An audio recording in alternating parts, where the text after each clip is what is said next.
দেখেন, lifestyle modification হচ্ছে রোগ থেকে বেঁচে থাকার জন্য সবচেয়ে বড় একটা উপায়। নট অনলি ক্যান্সার, আর অনেক ধরনের নন কমিউনিকেবল ডিজিজ যেগুলো আছে, লাইফস্টাইল মডিফিকেশন একটা বড় একটা উপায়। তো এর মধ্যে প্রথম যে কথাটা সেটা হচ্ছে ফিজিক্যাল অ্যাক্টিভিটি। এক্সারসাইজ করতে হবে প্রতিদিন অন্তত 30 মিনিট, এটা সবার জন্য মাস্ট। আর স্বাস্থ্যকর খাদ্যাভ্যাস গড়ে তুলতে হবে, অর্থাৎ চর্বি জাতীয় খাবার, অতিরিক্ত লাল মাংসযুক্ত খাবার এবং অতিরিক্ত কার্বোহাইড্রেটস এগুলো অ্যাভয়েড করতে হবে। প্রোটিন বেশি খেতে হবে, ফাইবারযুক্ত খাবার বেশি খেতে হবে, অর্থাৎ শাকসবজি, ফলমূল এবং ভিটামিনযুক্ত খাবার এগুলো বেশি খেতে হবে।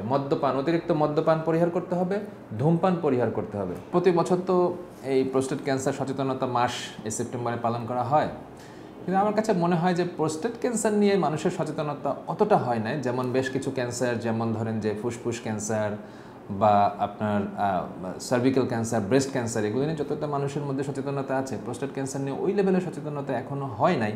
আমার মনে হয় মানুষ এখনও জানে না এই রোগের লক্ষণগুলো কী, এই রোগে কী কী পরীক্ষা নিরীক্ষা করতে হয়, এই রোগের চিকিৎসা পদ্ধতি কী, কখন ডাক্তারের কাছে যাবে, কোন ধরনের চিকিৎসকের কাছে যাবে।